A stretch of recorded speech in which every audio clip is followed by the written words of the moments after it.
चलो अच्छा हुआ, 1 साल से इंतजार करती हुई आकृति हमारे घर परिवार की बहू बन ही गई। अरे वो तो बहुत पहले ही हमारे घर की बहू बन जाती। हाँ। अगर वो बड़ा बेटा और ये मजला, ये दोनों आवारा ना होते ना तो कब की शादी हो गई होती। अरे वो तो मेरे दोस्त ने हमसे वादा किया था कि उनकी बेटी हमारे घर की ही बहू बनेगी। अब चलो ठीक है, वो बड़े से ना हुई ना ये मजले से हुई, छोटे से तो शादी करवा दी। ओ, तो मेरे छोटे भाई की शादी कर दी और बड़े भाई को नहीं बुलाया। कैसे बाप हो तुम? और अकेले अकेले सारा दहेज भी समेट लिया। लाओ, मेरा हिस्सा मुझे दे दो। कैसा दहेज? और कैसा हिस्सा? तुझे शर्म नहीं आती? छोटे भाई की शादी में मेहमान बनकर आया है और दहेज का हिस्सा मांग रहे हो? नालायक कहीं का। अच्छा जी, हिस्सा तो बनता है क्योंकि मेरी शादी होने वाली थी और इससे हो गई। हिस्सा तो मैं लेकर जाऊंगा।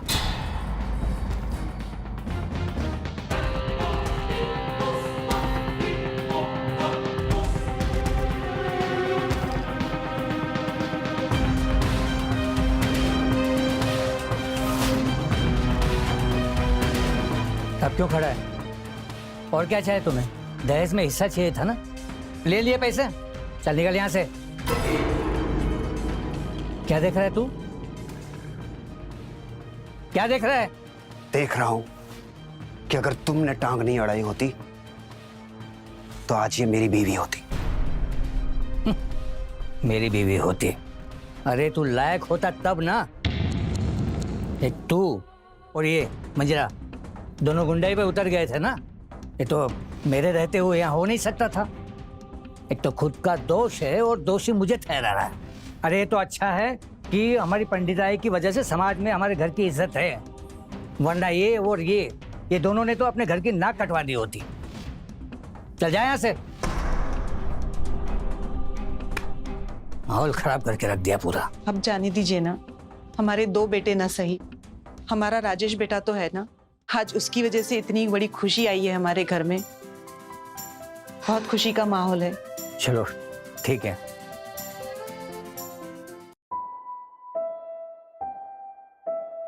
जब छोटा था तो आंगन में सोते वक्त रात को चांद को देखकर अक्सर बातें किया करता था, लेकिन कभी यह सोचा नहीं था कि एक दिन चांद हमारे यहाँ, हमारे इस कमरे में, हमारी बाहों में उतर आएगा।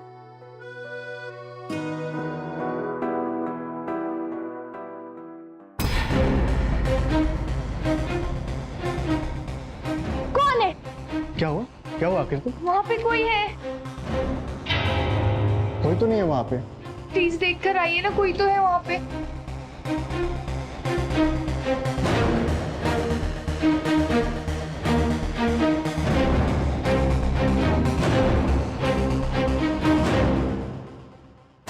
कोई नहीं आकृति। नहीं, उधर कोई तो था जो हमें चुप चुप कर देख रहा था। कोई नहीं है, ये तुम्हारे मन का वहम है सिर्फ।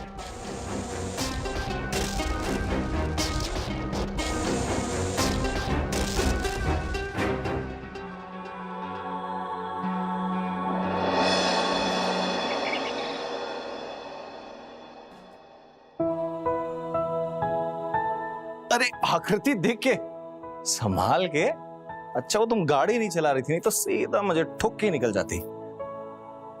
वैसे अजीब है ना, कहा तुम मेरे बड़े भाई की पत्नी बनने वाली थी, फिर मेरी, और आखिरी में देखो किसकी बनी? राजेश की। और हम बन के रह गए तुम्हारे जेठ जी।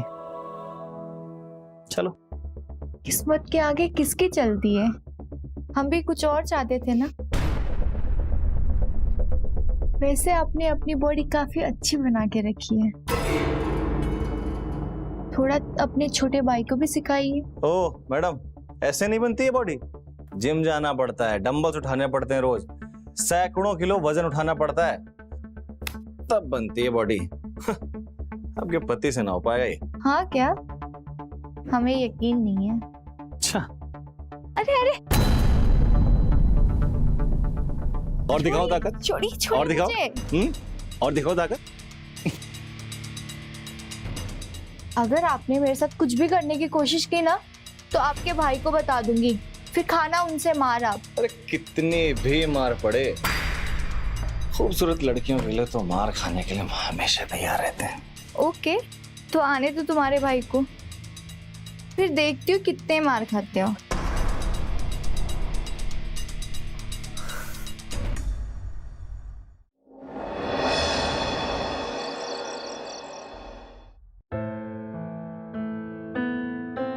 ये लीजिए जेठ जी। ये क्या, दूध?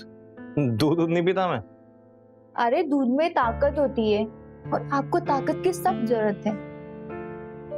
पता है कल आपने मुझे उठाया था ना, मैं तो बहुत डर गई थी। मैं गिर जाती तो। मैं गिरने नहीं देता। संभाल के दिखाओ। तो तुम गिर के दिखाओ। ओह बहानेबाजी। सुरेश भैया, अरे ये क्या कर रहे हो आप? छोड़िए छोड़िए मुझे जेठ जी, ये क्या करते रहते हो मेरे साथ? देखिए ना, ये मुझे किसी न किसी बहाने से छूते रहते हैं, मेरे साथ बदतमीजी करते हैं ये। देखो भैया, आप मेरे बड़े भाई हो और आकृति के जेठ भी। आपको ये सब शोभा नहीं देता। चलो आकृति, चलो चलो यहाँ से। राजेश, राजेश मेरी बात सुन। राजेश, आगे से नहीं होगा राजेश।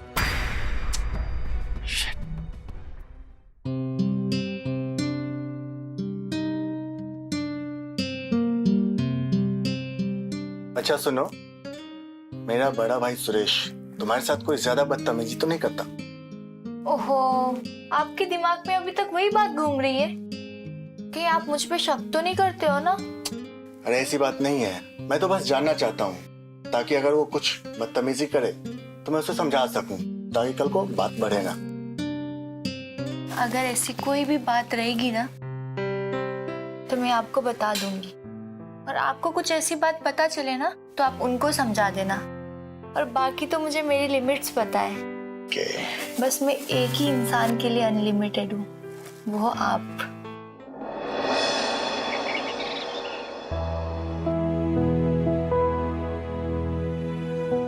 जेठ जी। तुम यहाँ? अरे माँ और बाबूजी ना बाजार गए हुए थे, तो मैं अकेली बोर हो रही थी तो आ गई मैं आपके पास। क्या हुआ? लगता है कल रात की बात से नाराज हो आप मुझसे। आप तो मुझसे बड़ी बड़ी बातें करते थे कि खूबसूरत लड़कियों के लिए मार भी खाओगे, और अभी एक डांट में ही सान पड़ गए। क्या क्या मतलब? इसे देवर भाभी का मजाक तो चलता रहता है। तेवर नहीं हूं मैं तुम्हारा। अरे अभी तक आपकी शादी नहीं हुई है ना, इसीलिए हमने आपको छोटा समझ लिया, और मैं भी आपको देवर समझूंगी। आखिर मुझे भी तो देवर भाभी का रिश्ता चाहिए ना। और वैसे भी जेठ का रिश्ता तो आप दोनों के बड़े भाई दिनेश के साथ है ही ना मेरा। और एक बात का ध्यान रखिएगा, अगर किसी ने हम दोनों को साथ में देख लिया ना तो मुझे मेरी इज्जत बचाने के लिए आपका नाम देना पड़ेगा। प्लीज बुरा मत मानिएगा, और आप जो चाहो मजाक मस्ती कर सकते हो मेरे साथ, देवर भाभी वाला। और अगर पकड़े गए ना तो मैं हमेशा यही बोलूंगी कि आप हमेशा मुझे टच करने की कोशिश करते थे किसी न किसी बहाने। क्या सोच रहे हो आप इतना? और जरा सोचिए, राजेश से पहले तो मेरी आपसे शादी की बात चली थी ना। अगर हो गई होती तो हम दोनों अपनी लाइफ एंजॉय नहीं करते? अच्छा तो ये बात है। मैं तुम्हें दिखाता हूं अपने मस्ती।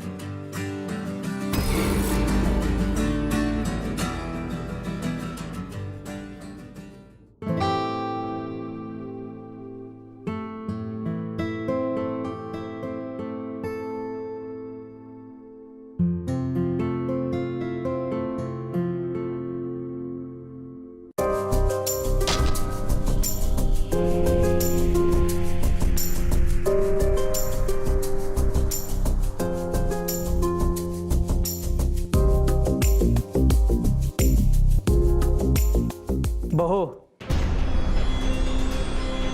जी बाबूजी, कुछ काम था आपको मुझसे? नहीं कोई काम नहीं है, बस मैं पूछ रहा था कि सासू माँ कहाँ है। और माँ जी तो बाहर कुछ काम के लिए गई है, आ जाएंगी जल्दी। हाँ ठीक है, तुम अपना काम करो। जी बाबूजी।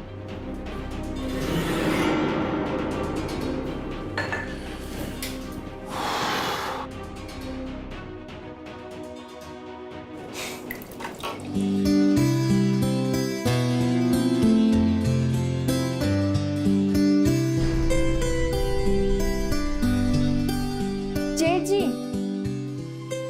ये डब्बा उतारने में मुझे आपकी हेल्प चाहिए थी। मैं क्यों उतार दूं? खुद ही उतारो। अरे मैं उतार सकती थी तो आपको थोड़ी ना बोलती। ये बात है तो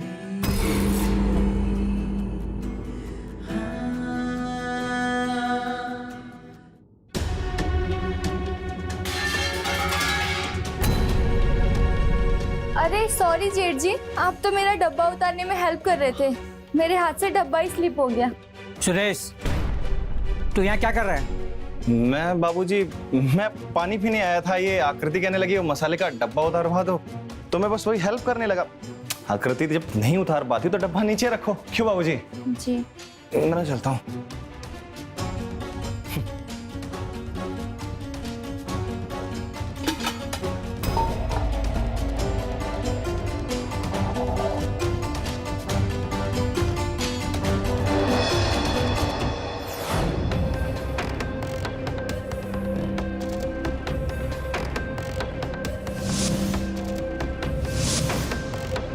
ऐसा कैसे हो सकता है? मेरा सुरेश तो आवारा है ही, कहीं वो बहू से कुछ गलत ना कर बैठे। सुरेश को वापस जल्दी उसके घर जाने को कहना होगा। ये आधी रात को कहाँ जा रहा है?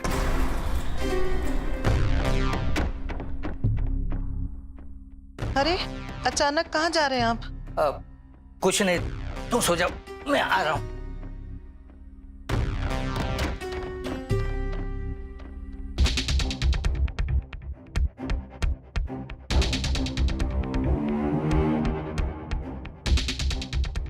कहाँ गया ये? लगता है शायद अपने कमरे में चला गया। चलो ठीक है।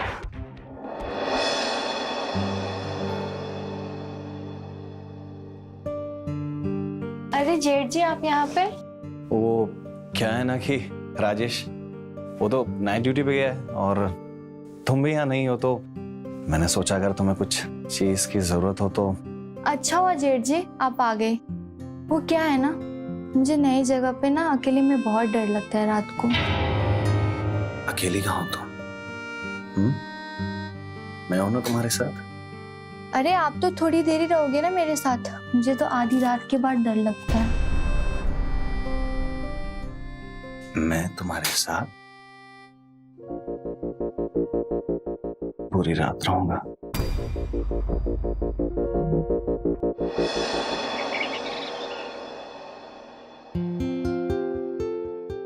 आ गए आप? हाँ, बट 4 बजे मुझे फिर से जाना है। मुझे एक अर्जेंट काम आ गया है, तब तक मैं सो जाता हूँ। अरे नाश्ता तो कर लीजिए। नहीं नहीं, नाश्ता नहीं, तुम मेरे लिए एक गिलास दूध लेके आओ।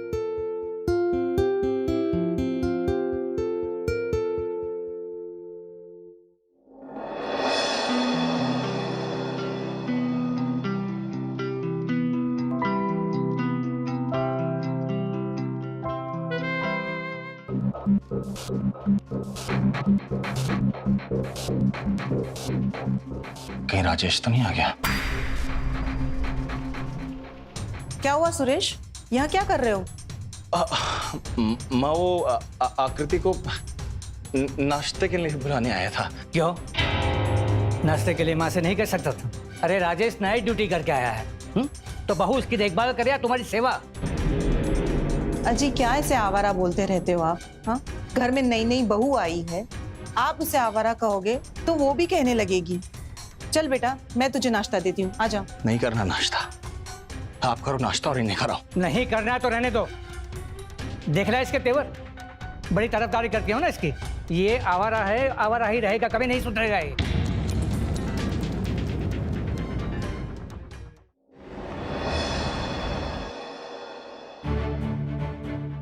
हुआ? अकेले क्यों बैठे हो ऐसे? क्या करूं, अब मेरे पास तो राजेश की तरह आकृति नहीं है ना।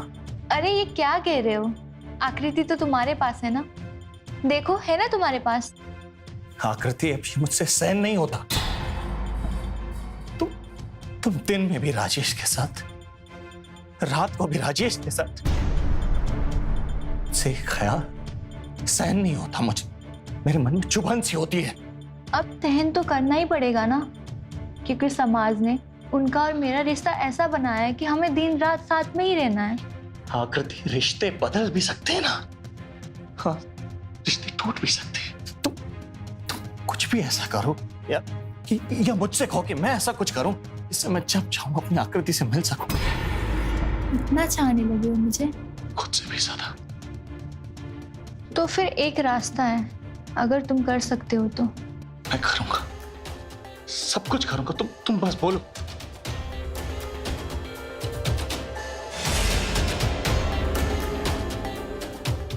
तो तुम्हें इतना करना है, कैसे भी करके ये तुम्हारे छोटे भाई राजेश को पिला देनी है।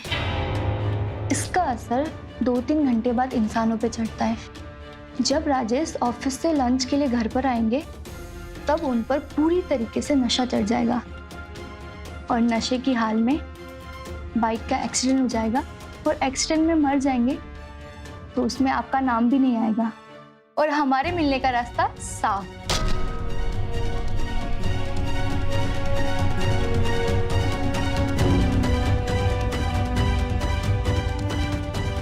कर दिया।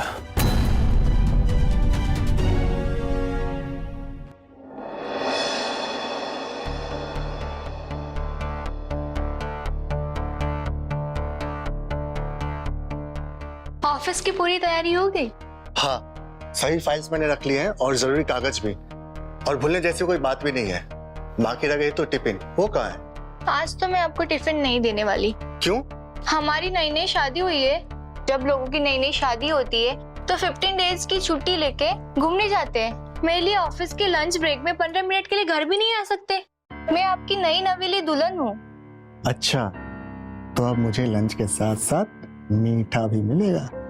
जी जरूर। तब तो जरूर आऊंगा। हाँ हाँ भाई, जरूर मिलेगा, लेकिन उसके लिए मैं तेरे लिए ये लेकर आया हूँ। ये क्या है? अरे, अब दिन भर ऑफिस में रहेगा, काम करेगा, लंच टाइम में घर भी आएगा, अरे थक नहीं जाएगा। हे, मेरी जिम में नया प्रोटीन शेक आया, 1 ग्लास पिएगा, दिन भर फुर्ती रहेगी। पीना? मुझे इन चीजों का शौक ही नहीं है। अरे जेठ जी इतने प्यार से आपके लिए लेके आए तो पी लीजिए ना। अभी आज आपको अच्छा नहीं लगा तो कल मत पीना, है ना? हाँ, यही तो मैं भी कह रहा था। अरे 1 ग्लास में कुछ नहीं होता, पी जा। चलो ठीक है, जब आकृति इतने प्यार से कह रही है तो पीता हूँ।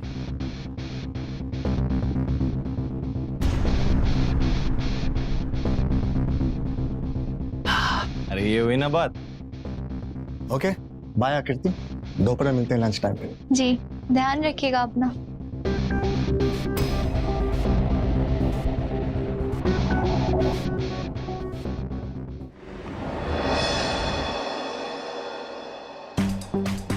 आकृति, अभी तक कोई खबर नहीं आई। आई थिंक राजेश का लंच टाइम हो गया होगा।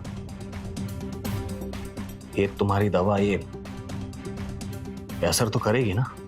अरे क्यों नहीं करेगी, थोड़ा सब्र करो। कहीं ऐसा तो नहीं कि राजेश का लंच टाइम हो गया और वो काम के चक्कर में घर ना रहा हो? अगर कहीं ऐसा हुआ ना तो हम जो सोच कर बैठे कुछ नहीं हो पाएगा। अरे अगर ऐसा हुआ भी होगा ना तो क्या होगा, ऑफिस में शाम तक बेहोश पड़ा रहेगा और मैं ऐसा तो होने नहीं दूंगी, क्योंकि बीबी के जिद के आगे बड़े बड़े भी अपना काम छोड़कर आते हैं और इसे भी आना पड़ेगा।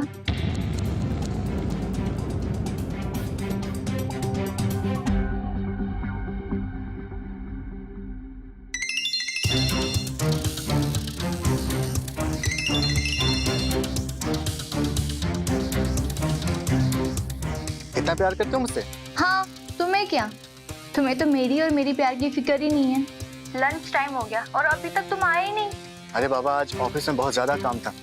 तो क्या तुम आज नहीं आ रहे हो?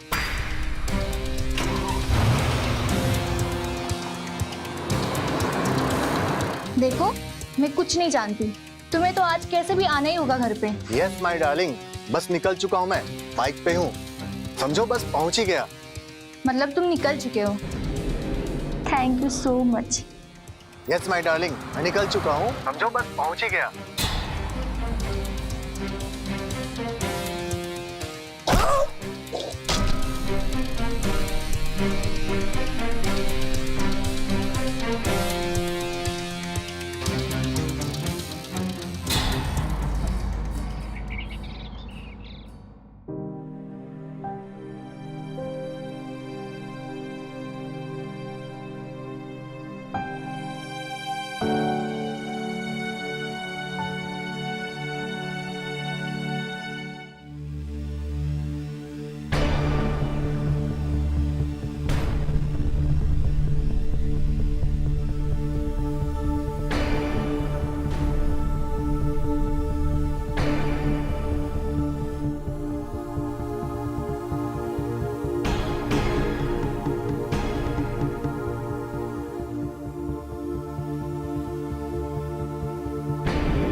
सावित्री, ना जाने मुझे ऐसा क्यों लग रहा है कि बहू को जैसा हम सोच रहे हैं बहू वैसी नहीं है। कुछ तो गड़बड़ है। जवान बेटे की मौत ने आपको पागल बना दिया। यहाँ सब शोक मना रहे हैं और आपके दिमाग में पता नहीं बहू के बारे में क्या घूम रहा है। अरे कुछ तो सोचिए, उस बेचारी ने अपना पति खोया है और आप है कि उसी पर उंगली उठा रहे हैं। अब मैं तुम्हें कैसे बताऊं सावित्री? बताऊंगा भी तो तुम यकीन नहीं करोगी। तुम्हें यकीन दिलाने के लिए मुझे बहू को ही रंगे हाथों पकड़ना होगा। बहू, मेरे लिए एक लोटा पानी लेकर आना।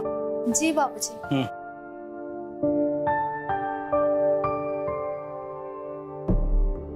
सुरेश, तुम कहाँ जा रहे हो? ओ बाबूजी, वो प्यास लगी थी, वो कमरे में पानी था नहीं, सोचा रात में किसको पूछूं, सोचा खुद ही ले लूं। लगता है तुमने अपने कमरे में ध्यान से नहीं देखा। तुम्हारी माँ ने तुम्हारे कमरे में पानी का जग रखा है और गिलास भी रखा है। जाकर पी ले। और सुन, पानी पीने के बाद वो पिछवाड़े वाल का तार जो टूट गया ना, उसे बांध लेना। जा।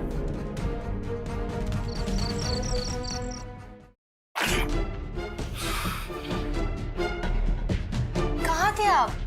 2 घंटे से मैं आपका इंतजार कर रही थी। अरे वो मेरा बुढ़ा बाप है ना, मैं जब भी तुमसे मिलने तुम्हारे कमरे की तरफ आता हूँ ना, किसी ना किसी बहाने बुला ही लेता है। मुझे भी ऐसे वक्त पर बुला लेते हैं। ये उनको हम पर शक तो नहीं है ना? बुड्ढे की खुद की उम्र तो निकल गई, अब जब मेरी ऐश करने की बारी आई तो अगर ऐसे ही रहा ना तो एक दिन देख लेना वो मेरे गुस्से से बच नहीं पाएगा। अरे अरे आराम से, कोई भी ऐसा कदम मत उठाना कि बाद में जाके हमें प्रॉब्लम हो। हर प्रॉब्लम का सलूशन बड़ी शांति से हो सकता है। क्या मतलब है तुम्हारा? हाँ, अब उनके डर से हम मिलेंगे नहीं? मतलब? अरे मिलेंगे क्यों नहीं? हमारी हर प्रॉब्लम का सलूशन ये पुड़िया है। इसे तुम बाबूजी को पिला देना और जब बाबूजी नीचे आएंगे तब तक उन्हें इसका नशा चढ़ जाएगा और वो नशे की हालत में सीढ़ियों से गिर जाएंगे। लोग समझेंगे कि बूढ़े हो गए थे, सीढ़ी से फिसलकर गिर के मर गए। उनकी हत्या का इल्जाम भी तुम्हारे ऊपर नहीं आएगा और हमारा रास्ता साफ।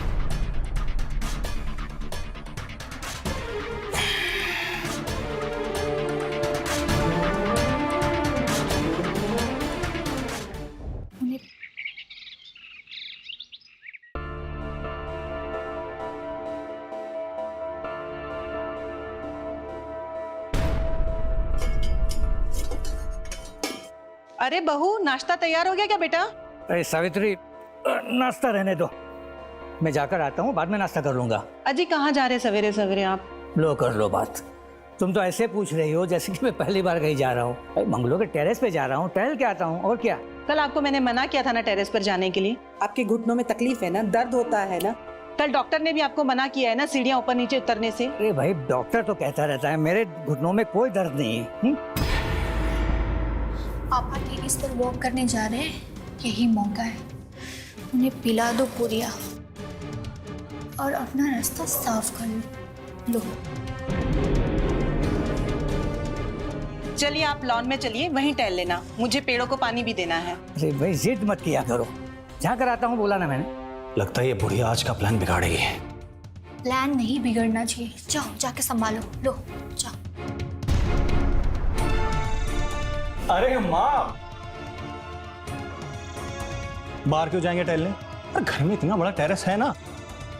बाबूजी सही जगह पर जाते हैं, लेकिन आपने उन्हें रोक टोक कर ये कमजोर बना देती। क्यों बाबूजी? बिल्कुल बिल्कुल सही बोल रहा है। पर बेटा इनके घुटनों का दर्द। अरे घुटनों का दर्द नहीं है मेरे। हाँ, तुम जो नहीं है बस वही बोला करती हो। अभी नहीं हो रहा है, लेकिन रात को तो होता है ना। 1 घंटा आप मालिश करवाते हैं, तब जाके आप सोते हैं। माँ, रात में ठंडक बढ़ जाती है, इसलिए दर्द होता है। तो टहलने दो ना, सही हो जाएगा। बिल्कुल सही कह रहा है। देखो सावित्री, इस घर में सारे लोग समझदार हैं, एक तुम्हारे सिवा। आप बाप बेटे का तो मुझे कुछ समझ में नहीं आता। मैं चलिए अपना काम कर रही हूँ। बात तो सुनो। अरे आप नहीं जाने तो ये लीजिए, दूध पीजिए। अब दूध कहाँ से ले? दूध पियेंगे तो घुटनों का दर्द जो है। अब कहाँ से घुटनों का दर्द आ गया? अरे बाबूजी डॉक्टर ने क्या कहा था? ये आपको कैल्शियम की कमी है, दूध पीने से ठीक हो जाएगी। पीजिए, पूरा पीजिए। फिर भी हम परेशान करके रखते हैं। बस इतना बस है। अरे बाबूजी, अरे पूरा पीजिए। अरे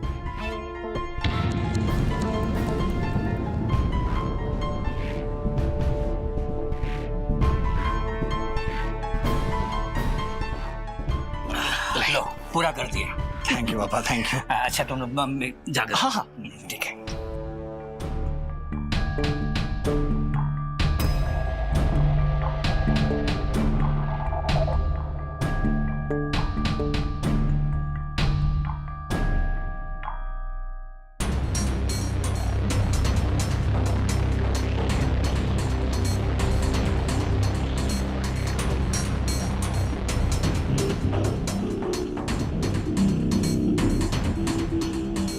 इतनी देर हो गई, ये बाबूजी पे दवा असर कर भी रही कि नहीं?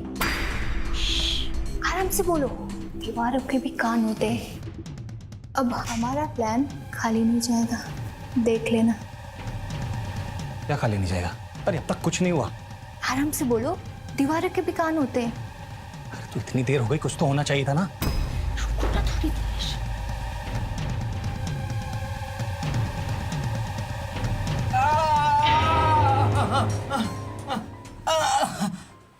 क्या हुआ? सुरेश के बाबूजी, क्या हो गया? उठिए सुरेश के बाबूजी, उठिए। क्या हो गया?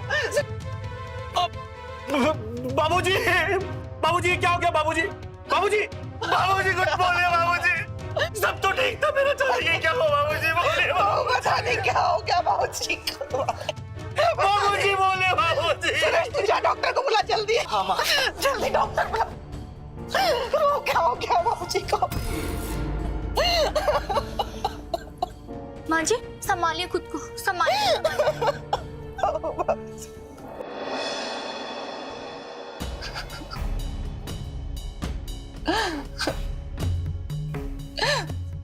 बेटा ये क्या हो गया? पहले राजेश हमें छोड़कर चले गए, अब ये। माँ जी संभालिए खुद को। आप इस तरह से टूट जाओगे तो हमारा क्या होगा? माँ संभालो खुद को।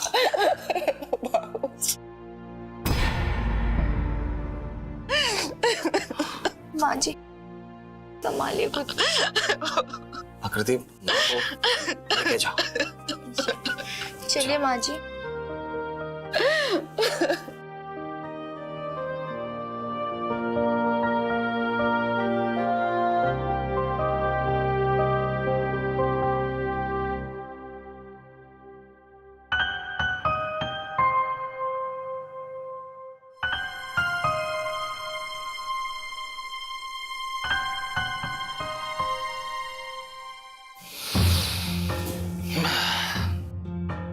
क्या बाबूजी, अरे इतनी ही तो सीखना था, कहाँ क्या करना है, क्या बोलना है, हैं? अरे इतना सीख लेते तो आज जिंदा होते हैं ना, पर नहीं। चलो कोई नहीं, जहां हो खुश रहो।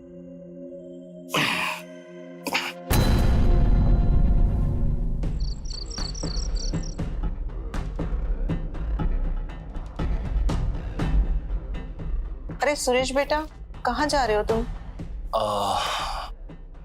माई, अपने राजेश की पोस्टमार्टम रिपोर्ट आ गई है, मैं बस वही आकृति को देने जा रहा था।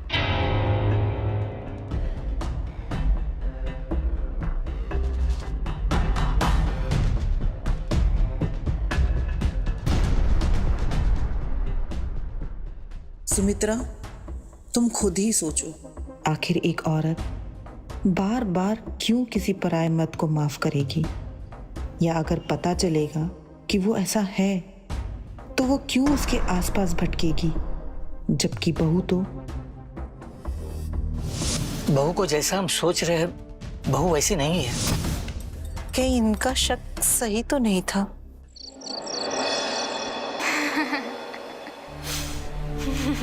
ये आवाज कैसी आई?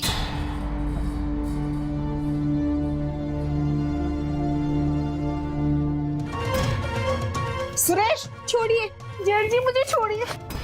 माँ जी देखिए ना जेठ जी मेरे साथ क्या कर रहे हैं। मैंने इन्हें कितना समझाया, मेरे पति मर गए तो क्या हुआ, मैं उनकी यादों के सहारे अपना पूरा जीवन बिता दूंगी, और ये समझते ही नहीं है, जबरदस्ती करते हैं मेरे साथ। जबरदस्ती? खबरदार जो दोबारा बहू के आसपास भी दिखा तो, वरना तुझे पुलिस के हवाले कर दूंगी, समझा?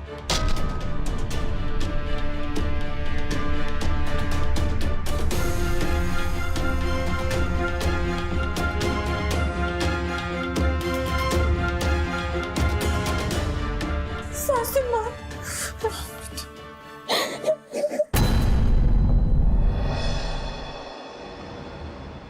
आकृति, आकृति, आकृति, हम जितना रास्ता साफ करते जा रहे हैं ना, हमारे मिलने में उतनी मुश्किल आती जा रही है।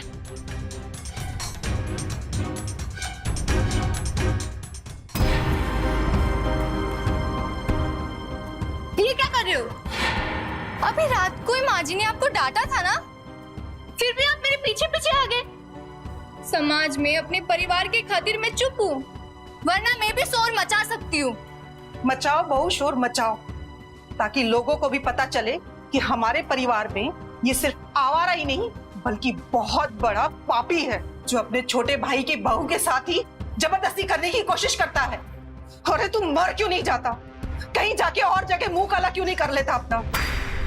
देख सुरेश, कल रात को भी तुझे मैंने समझाया था, दूर रह बहू से, वरना मुझसे बुरा तुझे कोई नहीं मिलेगा, समझा?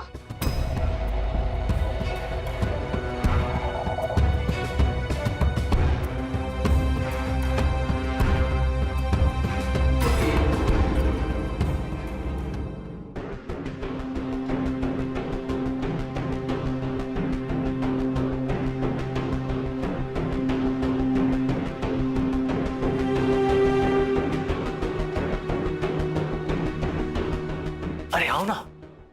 अरे बहू, तुम सोने नहीं गई अभी तक? जी माँ जी जा रही हूँ, वो टेरिस पर कपड़े सुखाने रखे थे, सूख गए होंगे, सोचा लेके आती हूँ। ये सुरेश दिखाई नहीं दे रहा है, कहाँ गया है? खाने के बाद बाहर गए थे, शायद टहल रहे होंगे। इसके बाबूजी सही कहते थे, एक नंबर का आवारा लड़का है, उसे कोई ना कोई बहाना चाहिए बाहर जाने के लिए। तू जा बेटा, जल्दी से कपड़े लेके आ जा, वैसे भी रात बहुत ज्यादा हो गई है। जी माँ जी।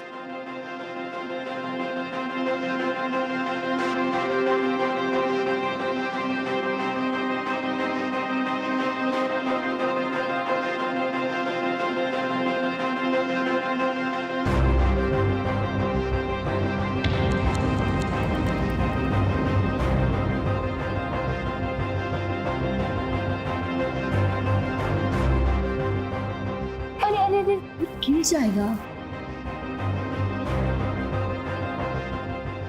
ये सब छोड़ो, ये बताओ इतनी देर कहाँ लगा दी तुमने? अरे मैं तो आ ही रही थी, सासू माँ ने मुझे बीच में रोक लिया और कहने लगी मेरा सर दबा दो। अब तुम ही बताओ, उनका सर दबाने लगती तो मुझे 2 घंटे लगते और 2 घंटे बाद वो मुझे छोड़ भी देती, तो इसका क्या भरोसा कि वो मेरे कमरे में ना आए। ओहो यार, ये तुम जब भी नजदीक आने की कोशिश करते हैं ना, तो ये एक के बाद ये प्रॉब्लम्स आती जा रही हैं। अरे तुम चाहो ना तो ये प्रॉब्लम भी सॉल्व हो सकती है। मैं तो कब से चाहता हूँ कि हमारे बीच ये प्रॉब्लम सॉल्व हो जाए। तो सुनो मेरी बात, ये पुड़िया मम्मी जी के दूध पर मिला दो और वो सुबह 8 बजे से पहले तो नहीं उठने वाली, कंप्लीटली बेहोश, हम दोनों प्यार में मदहोश। तो एक काम करो ना, तुम्हें पिला दो ना। अरे मैं पिलाऊंगी तो उनको शक हो जाएगा। ठीक है, लाओ मैं पिला के आता हूँ। अरे अभी नहीं, अभी मैं माँ जी के रूम पे सर दबाऊंगी उनके बाद जब मैं बाहर आऊंगी तो तुम्हें एक इशारा करूंगी, फिर तुम जाना, ठीक है?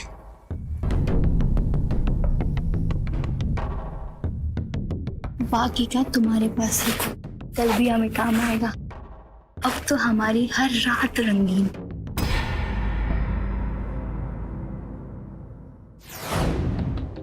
पता नहीं क्या पाप किया था जो दो ऐसी नालायक औलादों से पाला पड़ा। आज अगर इनके बाबूजी जिंदा होते तो। सासू माँ मुझे बचा लो सासू माँ। क्या हुआ?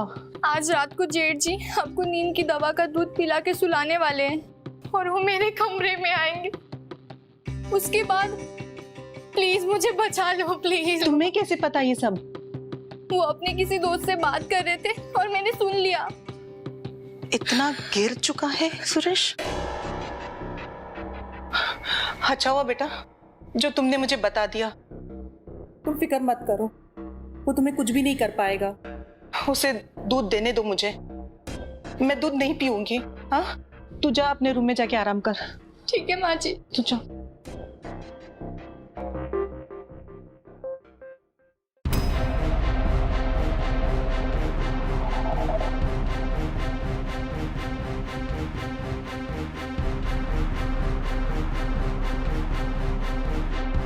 माँ, ये लीजिए, दूध पी लीजिए।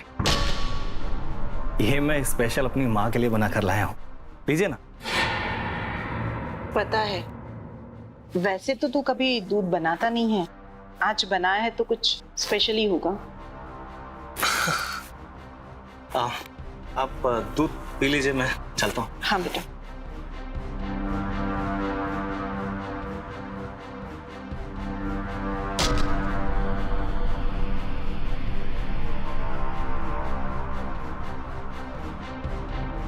अरे वो माँ, वो एक बात पूछनी थी। क्या पूछना था, भूल गया। कोई बात नहीं, मैं कल पूछ लूंगा। ठीक है। आप आराम करो। ठीक है बेटा। Good night. Good night.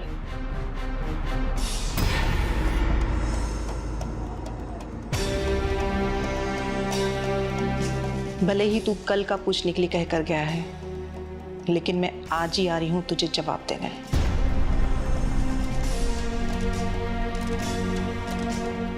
छोड़िए मुझे। सासू माँ, अच्छा हुआ आप आ गई। देखिए ना क्या कर रहे थे मेरे साथ। सुरेश, ये क्या बदतमीजी है? हाँ, माँ चिल्ला मत, उम्र हो गई है तेरी। जा और अपने कमरे में आराम कर, जा। आराम तो तू करेगा, वो भी सरकारी कमरे में। चल।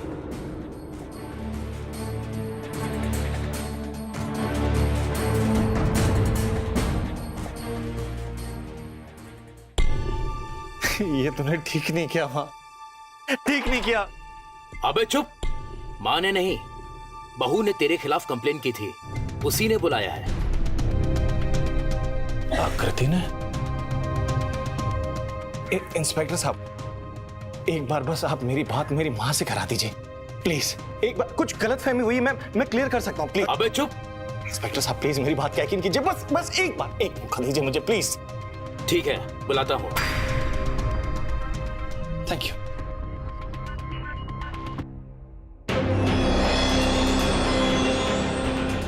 क्या तुमने ये सब बहू के कहने पर किया? हाँ माँ, ये सब मैंने उसके ही कहने पे किया। उसके कहने पर ही मैंने राजेश के दूध में वो दवा मिलाई और उसका एक्सीडेंट हो गया। बाबूजी के भी दूध में मैंने ही वो दवा मिलाई थी और वो सीढ़ियों से गिरकर मर गए। माँ, आपके भी दूध में उसने ही कहा था वो दवा मिलाने के लिए, और उसके बाद उसने अपने कमरे में बुलाया था मुझे।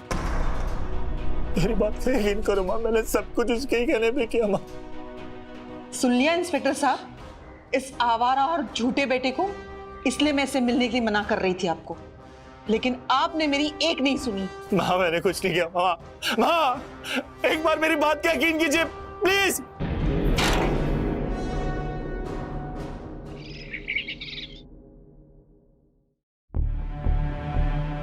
बहू, मैं कानपुर जा रही हूँ अपने पति की अस्थियां गंगा में प्रवाहित करने।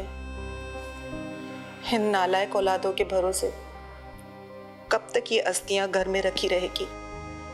माँ जी, इन सब बात को याद करके दुखी मत हुई है। ना चाहते हुए भी याद आ जाती है बेटा। मेरे बड़े बेटे दिनेश को देखो ना, वो राजेश के वक्त आया और ना ही अपने पापा के वक्त आया। उसके पैदा होने से लेके अब तक मैं उन्हें दिनेश के पापा कहकर पुकारती थी, लेकिन दिनेश को देखो, इनके अंतिम संस्कार में भी नहीं आया। ऐसी औलाद होने के बाद जिनकी औलादें नहीं होती है ना बेटा, वो हमसे ज्यादा सुखी होते हैं। ऐसा मत कहिए माँ जी, सब ठीक हो जाएगा। मैं चलती हूँ बहू, 4-5 दिन में आ जाऊंगी।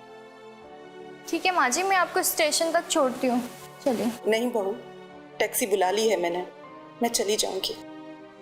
ठीक है माँ जी, ध्यान से जाइए। हाँ बेटा।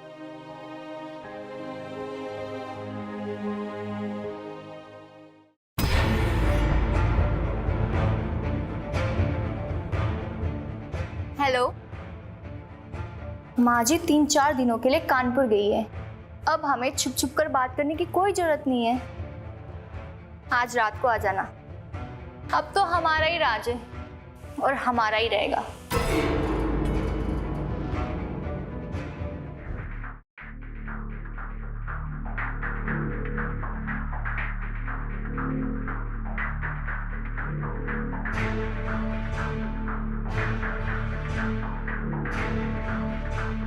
आ गई तुम? आ गया।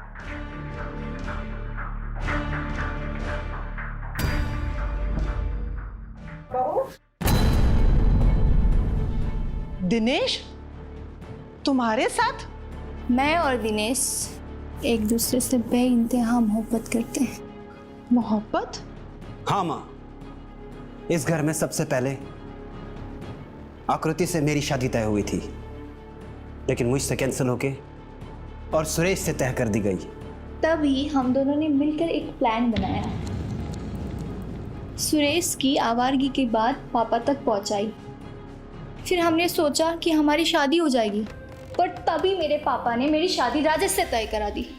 और राजेश में तो कोई कमी नहीं थी माँ, और फिर इसको मजबूरी में राजेश से शादी करनी पड़ी। लेकिन शादी की रात मैं इससे मिला और हम दोनों ने एक प्लान बनाया कि क्यों ना घर के सभी लोगों को एक एक करके मार दिया जाए और फिर सुधरने के बहाने घर में वापस आया जाए और फिर आकृति से शादी की जाए। फिर इस घर की ही नहीं, मेरे मायके की भी सारी प्रॉपर्टी हम दोनों के नाम हो जाती, क्योंकि मैं भी तो अपने पापा की इकलौती बेटी हूँ। और फिर हम दोनों ने वैसा ही किया। पहले तो मैंने राजेश को एक्सीडेंट में मार दिया, बाबूजी को सीढ़ियों से धक्का देकर मार दिया, और इन सब में सुरेश को फंसाकर जेल करवा दी। 2 मिनट भी नहीं है आपके पास। आप दोनों ने चाल तो बहुत अच्छी चली थी, पर एक छोटी सी गलती की वजह से हमें सुरेश पे आज यकीन करना पड़ा। छोटी सी गलती? तुम्हारे ससुर की पोस्टमार्टम रिपोर्ट में साफ बताया गया था, घुटनों के दर्द की वजह से या पैर फिसलने की वजह से या और किसी भी वजह से अपने आप गिरने वाले इंसान का सर पीछे की ओर लगता है, वो आगे की ओर नहीं गिर सकता। आगे की ओर कोई भी इंसान तभी गिरता है जब कोई पीछे से उसे धक्का देता है, और मैं तभी समझ गया कि वो गिरे नहीं, गिराए गए थे। और तभी इन्होंने मुझे अलर्ट कर दिया था।